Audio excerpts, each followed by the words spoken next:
Hop, c'est parti. Ouais. Ah, Il y en a qui ont de la chance, il y en a, ils ont des tuiles. Oui, c'est ça. Tu as des tuiles. Ah, j'ai des tuiles. Ouais, en ce moment, je fais pas les bons choix. Ouais. Hetzel Joe, il faut pas qu'il joue au loto. Oh, ça rime. Ah oui. Ouais, c'est vrai. C'est C'est vrai que là, ces non, derniers temps, bon. Ouais. Bon, on explique. On a encore 40 minutes pour expliquer. Ouais. 40 secondes. 40 secondes.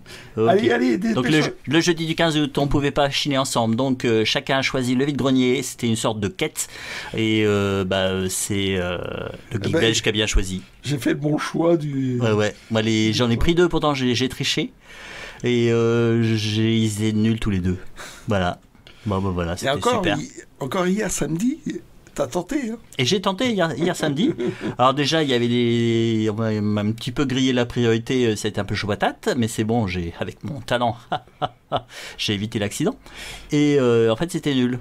Mais vraiment nul, hein. Et donc,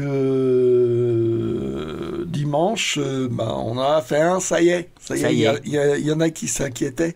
Voilà, je suis de nouveau parmi vous. Ah oui. Donc, j'ai présenté une première BD. En fait, c'est pas celle-là que j'ai achetée. Hein?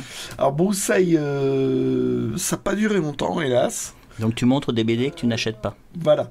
Et ça a duré quelques années, 4-5 albums, je sais plus. Enfin, bon, il en a fait 3 à la suite. Après, il est passé à autre chose. Il est légèrement revenu dessus. Enfin, bref. Et donc, en fait, ça a eu le temps d'avoir une autre couverture. Ah, d'accord. Voilà, donc c'est celui-ci que tu as acheté. Voilà, donc c'est celui-là que j'ai acheté avec la nouvelle couverture parce que c'était une série, hélas, éphémère, mais que j'ai beaucoup aimé. Là, le sculpteur des Lumières, il y avait un mystère, c'était vachement chouette. Ouais, c'était toujours un peu une ambiance un peu onirique, très curieuse. Ouais. J'ai une petite question totalement subsidiaire. C'est dans l'ordre de tes achats? Non, pas du tout. Ok. Je comprends même pas que tu puisses me poser encore la question. Et donc, oui, c'est une espèce de... d'enquête, presque une quête de trésor, avec un fond... mince, fantastique. Quand t'aimes la nature, c'est... Bucolique. Non. Quand tu fais de la politique. Écologiste. Voilà. Écologie. Avec un fond écologique, l'auteur a toujours été amateur de la nature, tout ça. Et dedans, il y avait des écologistes satisfaits, alors qu'il y avait une usine qui était en train de se préparer. Et l'oncle du personnage était contre. D'accord. Mais pourquoi? Ah. Et c'était vachement sympa. J'aimais beaucoup le dessin. Après, il a pris un côté un peu plus réaliste, le dessinateur. Ça m'a moins plu finalement, même si c'était brillant. Et bon, je savais qu'ils avaient quand même pris le temps de refaire une couverture. Bon. Donc voilà. Maintenant, tu as les deux. C'est Franck P, c'est ça? Ouais. Donc c'est lui qui tu avais montré une reprise du Marsupilami. Ah oui, oui. Hop. Donc là, petit objet qui me sert autant que d'une carte postale personnellement. Il y a la hype parce que les cassettes audio, ça revient. Ouais, c'est ce qu'on disait ce matin en fait. Les prix ont un petit peu augmenté. Ah mais il y en a bref. Donc les Stray Cats, moi j'aime beaucoup. Du revival rockabilly, ça date de 82. Donc cassette de l'époque quand même, hein, c'est sympa. Voilà, et que c'est encore du papier. Ouais. C'était rigolo, il y avait un des vendeurs qui essayait de remonter la cassette et il le faisait avec le doigt. Il connaissait pas l'astuce du crayon de papier. Trop jeune. Ouais, c'est ça. Je suis sûr qu'il connaissait pas les 3 coquillages aussi. Allez, vas-y. Moi non plus. Enfin, les 3 coquillages, tu connais pas? J'ai pas vu le film. C'est ça. Non, mais je connais pas les 3 coquillages. Non, mais le pire, c'est que j'ai vu la première demi-heure. Oui. Je me disais, qu'est-ce que c'est que ces films? Oh là là, mais merde. Je suis pas allé plus loin. Ah oui, parce que c'est vrai que le début, ça ressemble beaucoup à un blockbuster Ouais, voilà. Stallone classique, quoi. Voilà. Ouais, ouais. Donc là, de Frédéric Dard. Hein. Mhm. Voilà, donc là, c'est vraiment période 70 avec le côté à fond, la caisse, côté sexuel. Ouais, ouais. Enfin, c'est pas les couvertures que je préfère. Ah non, moi non plus. Elles sont très moches. Pourtant, Je trouve que c'est... Ouais. Ouais, bon, bref. Et bon, un Frédéric Dard. Donc je sais pas, mais bon, quand je tombe dessus, je prends. Mhm, mhm. Hop, un bouquet de SF chez Lune d'encre, donc qui a succédé à Présence du futur. Mhm.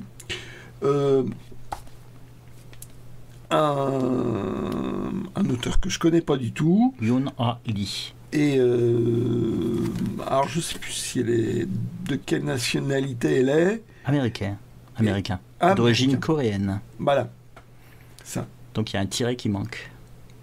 Donc, je me dis, ben, j'ai tendance à toujours lire les classiques ou un truc comme ça. Mm. Et des auteurs récents, non, quoi. Donc là, c'est, ben, j'ai pris. Bon. C'est un pari. Ça, par contre, c'est plus qu'un auteur classique, hein, Robida. Ah oui. Donc il est assez connu pour ses illustrations de science-fiction, mais de la science-fiction du 19e siècle. Oui. Mais avec des idées vraiment pas mal du tout, quoi. Très farfelu des fois. Très farfelu, avec des dirigeables partout, des objets volants, mais avec des ailes à bicyclette, enfin des trucs... Mais ça a été aussi un écrivain. Et j'en ai lu un, bon, c'est vraiment pour les gamins, tout ça. Et La vie électrique, j'en ai entendu parler. Et surtout, si on devait le trouver, fallait y laisser un bras ou deux. Ouais, c'est ça. Ouais, ouais, c'est, j'en ai vu un qui se vendait, je crois que c'était autour de 2000 €, je crois.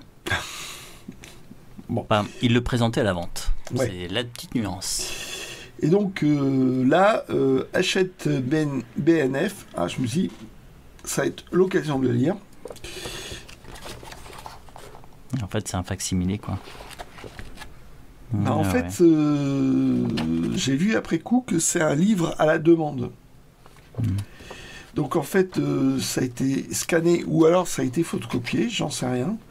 Parce que je trouve que les reproductions m'ont l'air bien abîmées quand même. Et puis bon, bah, le texte, c'est une photo du texte. Hein. Ouais. Mais je crois qu'il le scanne une fois, et ce qui fait que le coût est différent suivant si tu es le premier à demander ou si ils ont déjà scanné. Ouais, Il me semble qu'il y avait un truc comme ça, j'avais entendu parler de ce principe. Bon, mais c'est quand même très pratique quand t'as pas envie de laisser tes deux bras. Oui, pour un voilà, achat. sinon pour lire deux bras en moins, c'est moins pratique. Ouais, c'est moins pratique. Hein. Donc, bah, j'ai dû... Pas de bras, pas de Robida. Voilà. Donc, bah, je vais pouvoir le lire. Voilà. Et après, je me couperai deux bras si ça me plaît. Hop. Alors, Les 30 ans de soleil, un bouquin commémoratif. Hein, Ah, c'était ce matin, ça? Ouais. Oui, je mets en chou. Ouais, oui.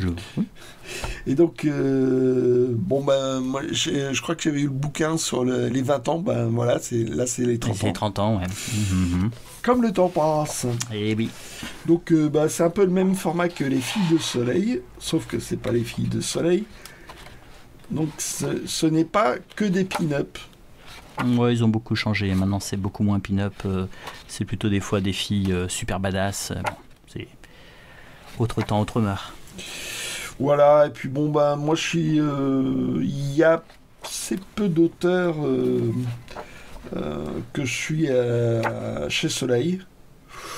Donc, bon, bah, il y a quelques petits trucs que j'apprécie, mais bon, voilà, c'est... Et puis bon, bah, c'était l'occasion. Oui, bah oui. Ouais. Voilà. Ouais, tant mieux qu'il soit là. Hop, Ah, je te passe les trucs là. Oui, ah, mais tu me les passes dans le désordre. Alors ça, c'était dans celui du 15 août. C'était une bonne surprise parce que un truc comme ça, je pensais pas le voir là-bas. Hein. Ah, ok. Donc Elric d'après le Moorcock. Donc c'est très fantasy goth. Oui, logique. Très cruel. Ariok, là j'imagine. Oh bah oui, et puis là, il les achète tous à la sortie. Quoi. Il t'en avait parlé de la série? Ah oui, oui, oui. Oui, il adore. Parce que c'est une adaptation plutôt cruelle. Ouais, alors, je crois que ça dévie un peu par rapport au bouquin. Mais le monde d'Elric est très cruel. Oui. Oui, et là, il est bien retranscrit, quoi. Hop.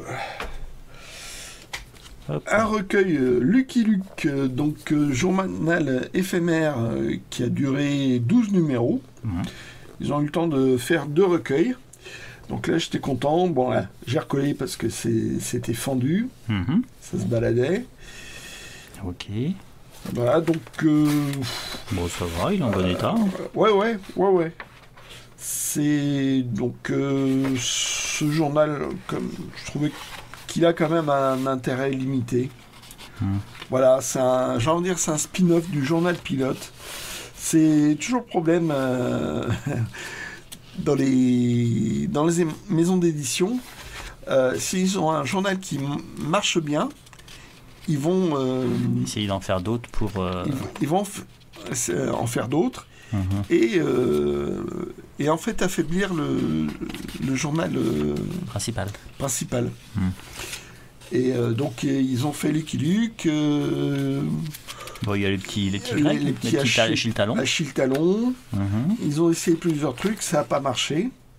Ils avaient fait des petits trucs un petit peu format poche avec Blueberry. Voilà, et après, Pilote est devenu mensuel. Voilà. D'accord. Et il y a eu la même chose. Là, par contre, c'est mal imprimé. Ah ouais, Palacios. Même avec des lunettes, c'est troublant.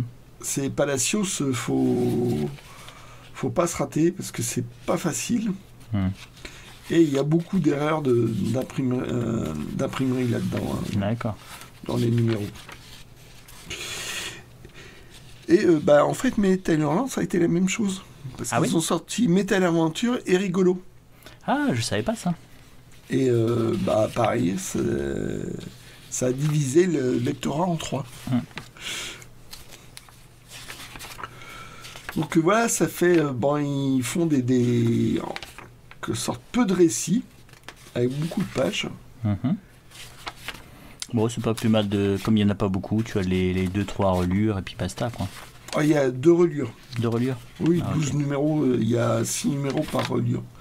Donc des espèces de machins autour de Lucky Luke. Pas par Maurice, justement. Ouais. Ok. Voilà, et bon, un des intérêts, c'est que Maurice faisait des illustrations. Bon. À chaque fois. Donc c'est sympathique, mais... Sans plus. Tu l'as pris parce qu'elle était là, quoi. Ça tient plus pour l'objet, quoi. Le prix était raisonnable? Ouais, j'ai un peu tiré la langue, mais bon, on n'en voit pas souvent. Même au numéro, ils ont tendance à vendre assez cher. C'est vrai. Là, une des premières histoires de Jean-Pierre Dionnet, de longue histoire. Avec Raymond Poivet. Ouais. Donc, et qui tient de la fantaisie. Et là, il est en couleur parce que c'était sorti en noir et blanc. C'est très... les couleurs sont très années 70. C'est le cas. Hein. C'est ça. Ça date des années 70. Okay. Ah, le candidat. Le candidat, par Malo Louarn, donc un auteur local. Oui. Et qui dit auteur local. Donc tu l'as ouvert pour voir s'il y avait une dédicace. Il faut vérifier s'il y a une dédicace, effectivement. Il y a une dédicace. Il y a une dédicace. Sympa. Parce que c'est pas ma préférée celle-là, mais en général c'est assez sympa, le Louarn. Hein. Il faudrait que je m'y remette dedans, parce que j'en ai pas mal. Là c'est une histoire un peu déjantée, mais ça se tient. Il y a un côté un peu sur les affaires, sur la... Celui-ci c'est pour la politique. Sur la politique. Ça c'est sur la politique. Et en fait c'était prépublié chez Dupuis, oui. Qui n'a pas du tout aimé. Et il avait quand même été publié plusieurs années à Spirou. À Spirou. Voilà. Et en gros, il a été remercié, quoi. Et il a sorti des albums. Là, apparemment, il n'avait pas le droit sur les couleurs qui avaient été faites chez Spirou. Oui. Et donc, il a fait en noir et blanc. D'accord. Et donc, là, cet exemplaire dédicacé, ouais. Bon, mais nickel. Très bonne surprise. Une auto-édition, un truc comme ça, je sais pas. Après, il a une édition locale. Après, il a été chapeauté par Ouest France. Hop. Alors là, c'est... Ce matin. 1 euro. Un beau coffret. Tout sur Matrix, avec des tas de DVD à chaque fois. Et manque de bol, il manque un DVD dedans. Qui a dû rester dans un lecteur. C'est un making-of. C'est un making-of. Ouais, c'est un making-of qui manque. Donc dommage, mais bon, j'ose pas imaginer le prix que c'était neuf. Oui, ça t'est piqué. Ouais. Donc 1 euro, j'avais pas. Ça, tu l'as eu dans les mains, mais tu l'as reposé parce que tu t'as dit, non, c'est trop dur comme film. Ah ouais, c'est un film qui est... C'est génial. C'est un super film. Mais par contre, c'est un le voir... très très bon film. Ouais. Mais... très cruel. Dur. Oui. Il est dur, ce film. Alors, c'est... dans la même époque que que Frankenstein de Frank Wells. À l'origine... lui, Todd Browning, il avait fait le premier Dracula avec l'acteur, je sais plus quoi. Et donc, ça se passe... ça se passe dans... En fait, c'est un... Une espèce c'est un... Pas un cirque, mais... c'est un cirque, mais c'est le phénomène de foire. Quoi. Voilà. C'est-à-dire qu'en fait, c'est les gens qui sont handicapés, on les montre... qui sont nés mal formés. Voilà, on les montre en fait comme des bêtes de foire. Voilà. À l'origine, en fait, Freaks, c'était une commande. C'est-à-dire qu'on avait demandé à Todd Browning. Il y avait les succès d'une série qui était à la même époque, où il faisait des films d'horreur. Et en fait, la maison d'édition, là, je sais plus, c'est édité par la Warner. Je me souviens plus si c'était la Hammer ou si c'était une autre maison d'édition qui faisait des films d'horreur. Et donc, on a demandé à Todd Browning de faire un film qui soit encore plus effrayant que les autres. Et il a réussi. Et il a réussi. Et lui, comme il a travaillé dans un cirque, il connaissait ce métier-là. Ce qui est le plus effrayant, c'est que c'est sans maquillage. Sans trucage. Ce sont de vraies personnes qui sont nées avec des malformations. Voilà. Donc il y a la femme à barbe, vous avez un nain, vous avez des personnes hydrocéphales, vous avez... et donc, en fait, ils vivent leur vie et il y a c'est leur famille, quoi. Et jusqu'au moment où il y a une histoire d'héritage. Mais toutes ces personnes-là, on sent leur humanité. C'est ça. Pour ça, c'est vraiment très très beau comme film. Tu sens que Todd Browning les connaissait et les estimait, quoi. Mais le film, il est ouf. Et la fin est terrible. Voilà. Hop. C'est moi qui t'en ai parlé. Ouais. Tu me l'as mis dans les mains. Tu m'as presque menacé. Ouais. En fait, déjà, il y a une chose, c'est le livre moderne illustré, c'est Ferenczi. C'est un papier qui est sympa. vous avez des bois, c'est-à-dire en fait, toi le papier là on le voit pas trop, si on le voit, il n'a pas trop, enfin il est un peu bruni celui-là, mais en général ça se tient bien, et il y a des illustrations à l'intérieur, ce sont des bois. Je vous explique. Simplement, ce sont des illustrations qui sont... la personne a utilisé du bois pour créer son... Je trouve que ça se sent pas trop dans ceux-là. Ah non, là ça se sent pas trop. Là, est-ce que ce serait... J'ai pas l'impression non, que là c'est pas des bois. c'est pas de la gravure sur... C'est pas de la gravure sur bois, ça. Gravure sur bois. Ouais, Ça a c'est l'air pas de la vraiment gravure sur bois. d'être des dessins. Oui. Mais il y a, j'ai envie de dire, la norme dans cette collection-là, c'est C'est plutôt du bois. de la gravure sur Ouais, bois. plutôt gravure sur bois. Non, là, effectivement, c'est une des exceptions qui confirme pas du tout la règle, d'ailleurs. J'ai jamais aimé cette expression. Mais en tout cas, là, c'est sympa. C'est un roman, ça se passe, tout commence simplement. Alors, c'est une époque, c'est-à-dire qu'en fait, c'est à une première partie du XXe siècle. Et donc, il y a dans un petit village, il y a... ceux qui sont avec le curé et ceux qui sont avec le maire et qui sont plutôt athées. Ah bah ça fait... comment Ça va un petit peu Don Camillo. Ouais. Sauf que là, ça a commencé un petit peu plus tôt. Ça a commencé... là, je ne sais pas quand se passe le récit, si c'est juste après la Première Guerre mondiale ou avant. Bah, ça serait regarde, plutôt... ça fait très 14-18, ça. Ouais, mais vu les costumes, ils ont pu le... Ouais, c'est plutôt juste après la Première Guerre mondiale. Ouais. Et donc, tout commence parce que le maire veut mettre une pissotière contre l'église. Ah, c'est ça, parce Voilà. que je l'ai vu. Et donc, à partir de là, ça part en vrille. Ouais, c'est une guerre. Voilà. Et donc, en fait, c'est plein de détails assez rigolos. Par exemple, là, tu as le maire, et là, c'est un de ses premiers conseillers. Et en fait, cet homme-là, il pue de la gueule, pour dire clairement. Et donc, à chaque fois qu'il veut vraiment obtenir un avantage, il l'envoie à son conseiller. Comme il pue de la gueule, en fait, au bout de 10 minutes, oui, c'est bon, t'as raison, t'as raison. Et en fait, par contre, lui, quand il veut lui parler, en fait, ils vont en marchant. Donc, ils sont l'un à côté de l'autre, et lui, il ne subit pas ce petit inconvénient. Ah la vache. Gastrique.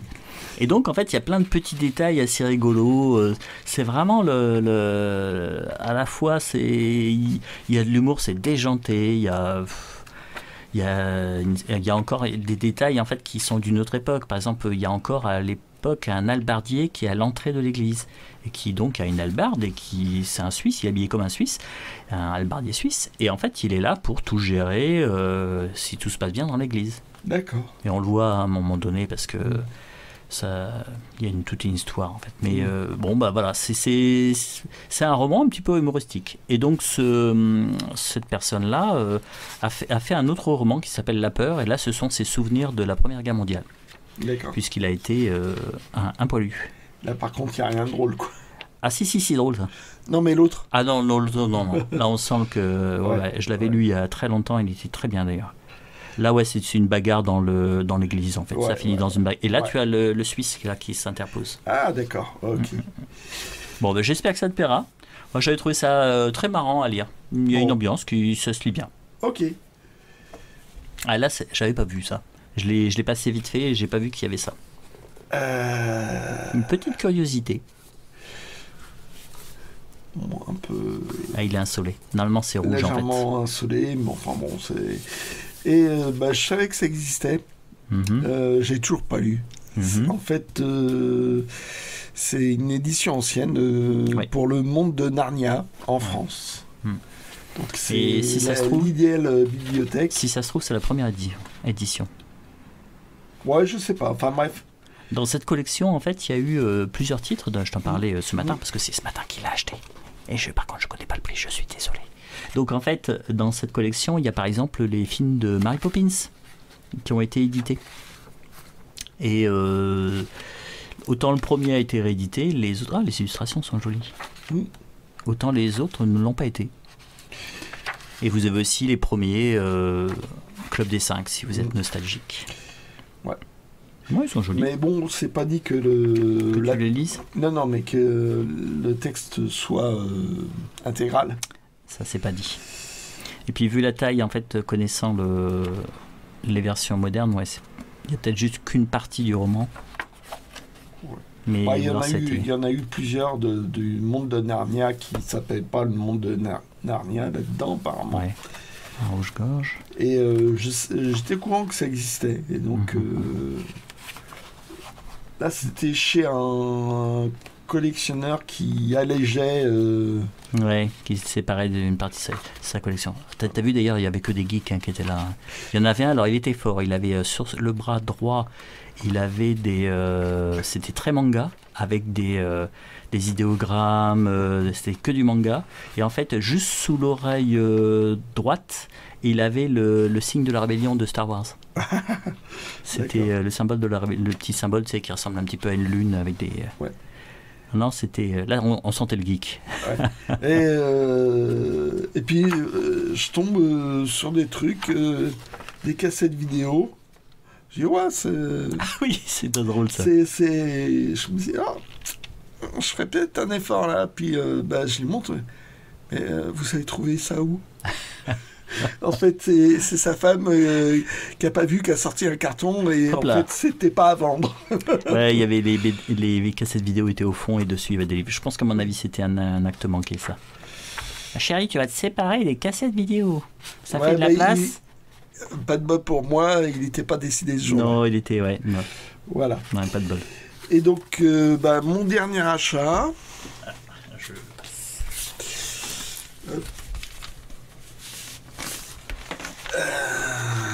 Voilà.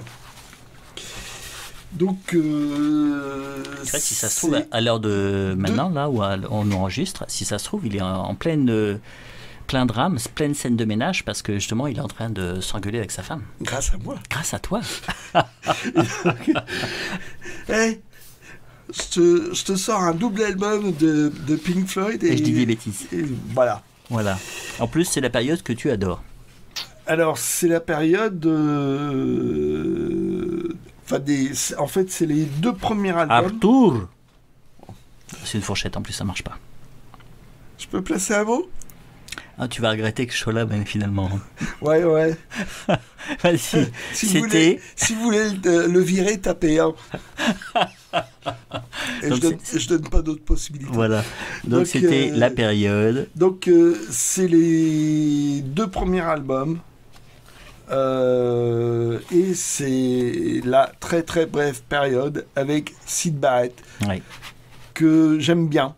J'aime bien Syd Barrett. Mais le reste de Pink Floyd, je m'ennuie. Voilà, j'ai essayé plusieurs fois. Plusieurs albums. C'est un grand groupe, machin, sauf que je m'ennuie, quoi. Et donc, dans les années 70, c'était la mode de sortir des doubles albums. D'accord. Donc, ils réunissaient deux albums et ils faisaient des doubles albums de manière artificielle. Ah oui, parce que c'est vrai que ça, de l'autre côté, je reconnais la couverture. Bah, ça, c'est le deuxième album. Ça, c'est Et le deuxième album, entre-temps, Syd Barrett avait pété les plombs. Déjà, il devait avoir... ça devait être latent, mais bon, comme il prenait du genre du LSD, des trucs comme ça, et ça l'a pas arrangé. Voilà. Donc, il est resté très peu de temps dans le groupe. Donc, dans le premier album, c'est que des compositions à lui. Dans le deuxième album, il n'y a qu'un morceau de lui. D'accord. Il a eu le temps de faire 2 albums solo. Avec l'aide de plusieurs personnes de Pink Floyd. Pink Floyd s'est séparé de lui avec regret. Parce que c'était pas possible. Il était devenu ingérable. Je crois que Syd Barrett restait en gros après il est resté chez sa mère et il a fait de la peinture. Il a lâché la musique, donc voilà. Ils ont réussi à réunir de quoi faire un 3e album. Mais bon, il y avait un côté un peu fou. Mais j'avais écouté son premier album, c'était pas mal. Hein, ouais. Celui où les Pink Floyd sont intervenus. C'était bien. Ouais, et puis bon, les premiers 45 tours de Pink Floyd, c'est See Emily Play, Hard Night Lane, qui étaient vraiment des machins psychédéliques, mais quasiment humoristiques, quoi. Et c'est ça qui me plaît, quoi. Bon, bah, pas de bol. Ouais, mais bon, voilà. Au moins, j'ai trouvé les 2 premiers albums sous cette forme. Puis j'ai bien fait parce que ça, c'est un achat du 15 août. Et on l'a revu ce matin. Oui, c'est ce que tu me disais. Mais largement. Pas le même. Juste... 3 fois plus, non ? 2 fois plus. 2 fois plus cher. Donc voilà. Bon, c'est tout pour moi. Bon, ça va être mon tour. Ton tour. Ça va être rapide. Il dit ça à chaque fois. Et il bavarde. Ouais, c'est mon tour. Ouais, on passe à la partie pleureuse. Pitié, pitié, monseigneur. Alors là, c'est même pas sur un vide-grenier, en fait, c'est dans une boîte à livres. Non, c'est vrai qu'en fait, ça fait un petit peu mythique. C'est j'ai trouvé ça dans une boîte à livres, mais non, là, j'en ai encore trouvé un dans une boîte à livres. Le pire, c'est que c'est vrai. Oui, c'est ça. Pourtant, elle est pas très généreuse, celle de Montbourg, mais en fait, voilà, j'ai un coup de bol. En plus, je l'avais pas. C'est ça qui est chouette parce que il est en très bon état, ouais, c'est nickel. Là, j'espère que mais je crois que là, celui-ci, le projectionniste l'a déjà, parce que lui, il est parti dans tous les défis fantastiques, donc il l'avait déjà. Mais c'est celui de très bon état. Donc il y en a très très peu, mais celui-ci, c'est de la science-fiction. Et effectivement, il y a quelques livres dont vous êtes le héros qui sont de la science-fiction. La majorité, c'est plutôt fantasy, il y a un petit peu d'histoire. Mais là, science-fiction, c'est dans un défi fantastique. J'en ai jamais entendu parler, je ne sais pas s'il est bien, mais là, impeccable. Donc, boîte à livres. Alors, le 15 août, premier vide-grenier. Je suis parti assez tard, parce que je ne pouvais pas partir plus tôt. C'est simplement mon frère qui était chez moi et qui repartait ce jour-là. Donc c'est pour ça qu'on a choisi chacun ses vides-greniers. Moi je vous raconte ma vie. Tu pouvais pas le jeter Bah non, il avait beaucoup de routes, on a pris son temps, puis je le vois pas souvent, donc c'était sympa. J'ai savouré jusqu'à la fin. Fallait que tu sois humain. Ouais, c'est ça. Donc il est parti à 8h05. J'ai vu quelques minutes, je me dis est-ce que j'y vais, est-ce que j'y vais pas, est-ce que j'y vais à 8h... Je craque. Ouais, j'ai craqué. À 8h10, j'étais dans ma voiture. T'as pas hésité longtemps. Ouais, je me suis allé. De toute façon, j'étais levé, c'était... Voilà. Donc, j'ai eu pas mal de routes. Je suis arrivé sur un vide-grenier. Alors ça, c'est le 3e stand. Et c'est tout ce que j'ai pris, parce que le reste, c'était pas terrible. Pourtant, 2 fois, c'était pas mal, ce vide-grenier-là. Mais l'heure, je pense, c'était pas une question d'heure. Sur les stands, on le sent en fait quand. Je suis en train de papoter, je vais l'ouvrir puis je vais vous montrer ce qu'il y a dedans. En fait, on le sent quand on arrive sur un vide-grenier et qu'on voit des boîtes qui sont vraiment vidées et qu'il reste quelques BD. On se dit, voilà, ça a été chiné, mais là, non, les boîtes étaient même pas là et il n'y avait rien, quoi. Alors là, ce jeu-là, j'ai tout compté, tout est là. Pourtant, c'est le risque, c'est que il y a eu que 2-3 parties de fête et ça n'a pas plu. Alors ce jeu, les Aventures du Rail, si vous aimez un petit peu les jeux de société, vous connaissez. On le trouve un petit peu partout parce que ça a eu beaucoup de succès. Le jeu que vous voyez le plus particulièrement, c'est un jeu avec un plateau qui se passe aux États-Unis, qui est super. Moi, je vous le recommande. C'est un jeu que j'adore. Par modestie, je vous dirai pas qui a gagné la dernière fois que j'y ai joué. C'est pas pure modestie, mais donc en fait c'est. Mais comme on a malin, on a deviné. Bon. Et donc celui-ci, c'est une variante, c'est-à-dire qu'en fait il n'y a pas de plateau et c'est avec des cartes. Alors j'ai lu un petit peu les règles. Donc déjà il y a les règles, c'est bien.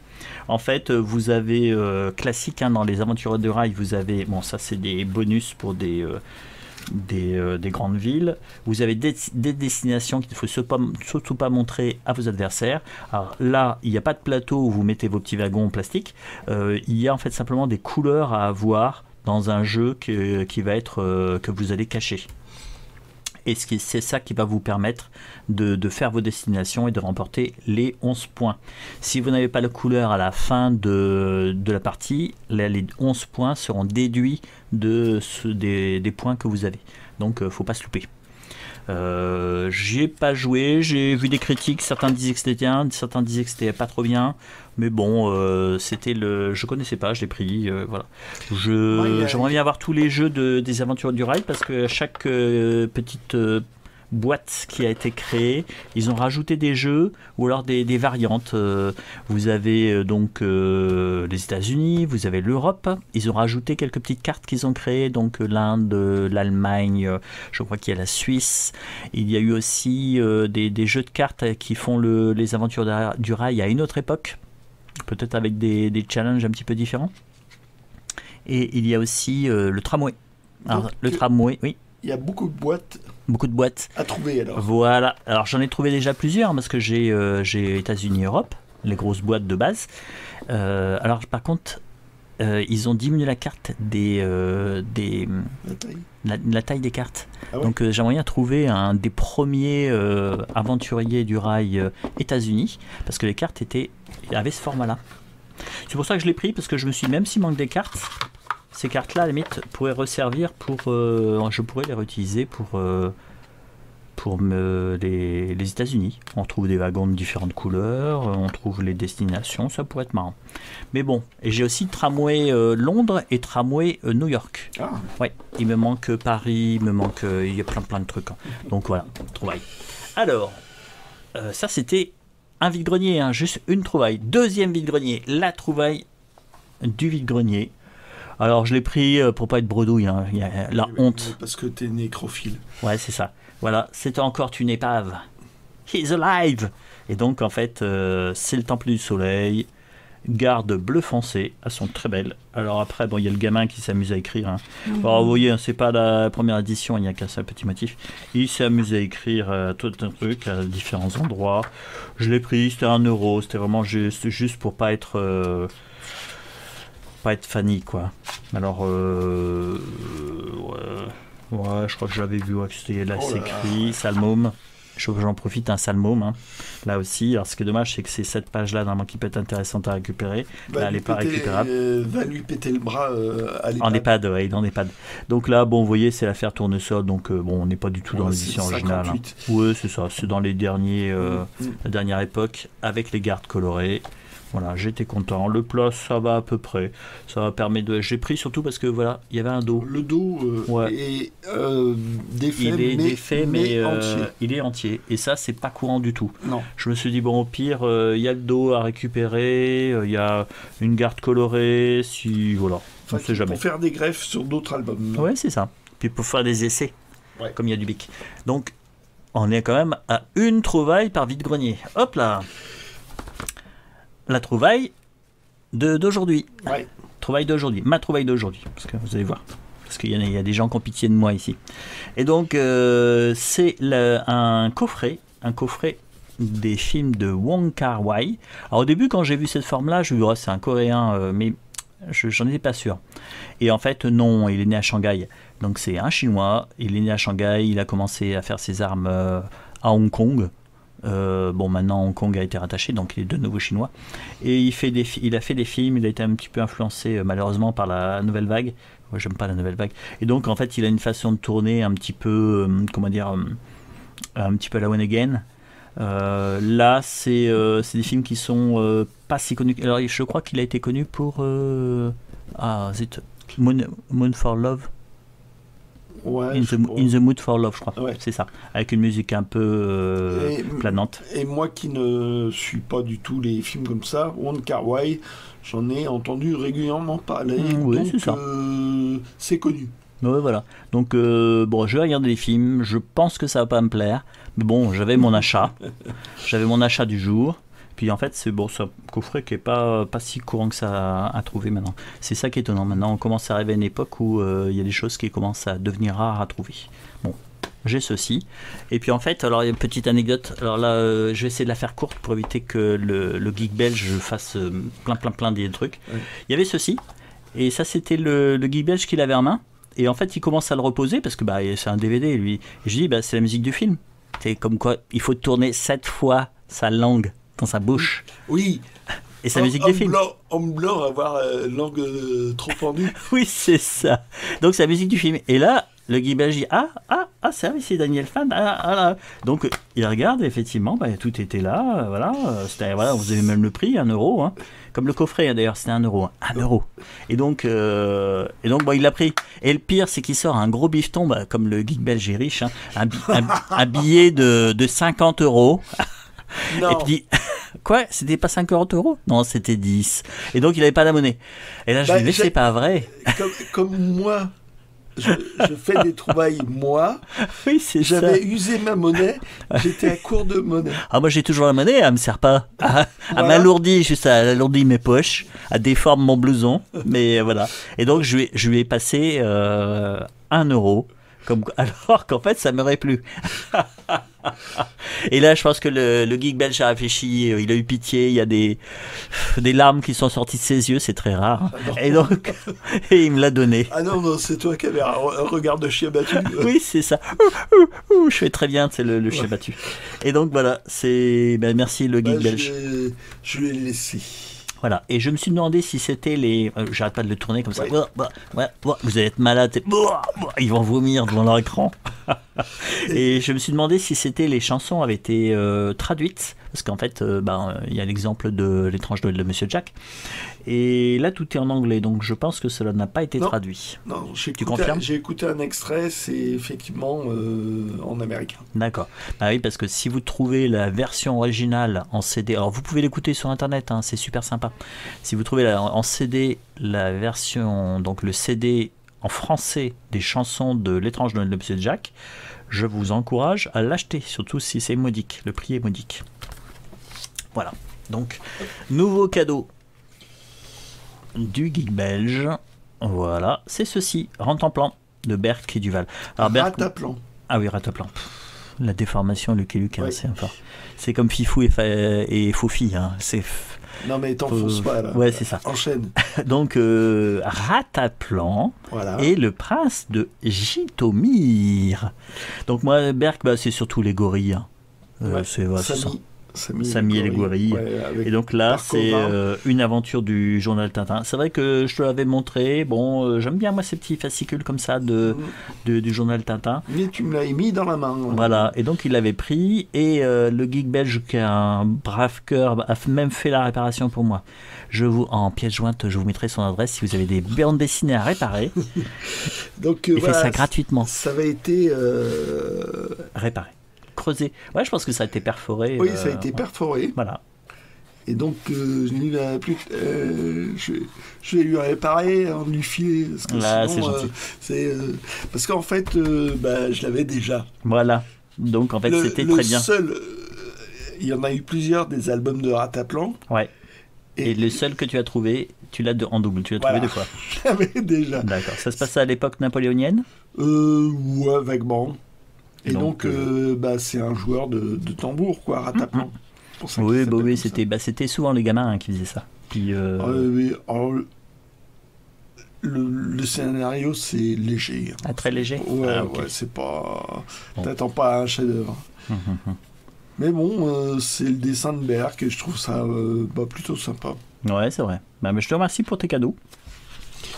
Donc, je vais pouvoir le lire. Sinon, t'avais rien. J'avais pas grand-chose. Alors bon, je vais pas trop pleurer. Hein, j'ai de quoi lire. Là, je suis sur Molière. Et je me suis pris... pour répondre à une question, oui, ça va les cravates, j'ai ce qu'il faut. Donc, mais par contre, je me suis découvert une passion pour les comédies françaises du 17e, 18e. Donc, je suis à la recherche. Molière... On dirait cacherait la forêt, quoi. Ouais, c'est ça. J'ai un petit peu farfouillé. C'est pas si évident que ça, mais j'aimerais bien trouver, effectivement, ça va peut-être être compliqué. Et voilà, c'est sa dernière lubie. Ouais, c'est ma dernière lubie. Donc ça va être compliqué. J'ai vu un Jean-François Reignard, mais ce qui m'a agacé, c'est que c'était qu'un tome parmi 5. Là, je regrette bien sûr un petit peu de ne pas l'avoir pris, parce que je pense que ça aurait été un vil prix. Je tourne même pas dans les pages, pour éviter que tu...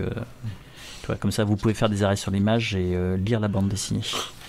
Et ce matin, il y avait quand même un livre justement qui reprenait des pièces de théâtre de l'Opéra Comique. Mais c'était 100 € et j'avais pas envie de se mettre ce prix-là, ce qui peut se comprendre. C'est quand même un prix certain. C'est ça, c'est un gros prix. Voilà, voilà. Donc Voilà. c'est la dernière de mes trouvailles, mais bon, c'est pas grave. J'ai tenté ma chance, j'ai perdu, c'est pas grave, je continue, hein, de toute façon. Wow. J'ai regardé pour dimanche prochain, il y a des petits trucs, ouais. Ok. Bon, il y a des trucs. Il y a un coin champignon et puis 2 trucs, je sais pas ce que ça peut donner. C'est une ville, mais j'ose pas prononcer le nom, même hors antenne, parce qu'on a des très mauvais souvenirs de cette ville. Ah, ça, à ce point-là. Ouais, non, Donc, ça te dit quelque chose? Il faut que Un vide-grenier de début d'année. faut que tu me caches les yeux Ouais, c'est ça. pour me faire. Bah ouais, c'est ça, ça Ouais, va être. Je vais te mettre dans le coffre et puis c'est moi qui conduis cette semaine, la semaine prochaine. Donc c'est ça, je vais t'emmener de force. Ok. Allez, ciao ciao, bah, bonne semaine à tout le monde et puis merci d'avoir supporté nos bêtises. Enfin, les miennes surtout, oui. Ouais. Ciao. Ciao.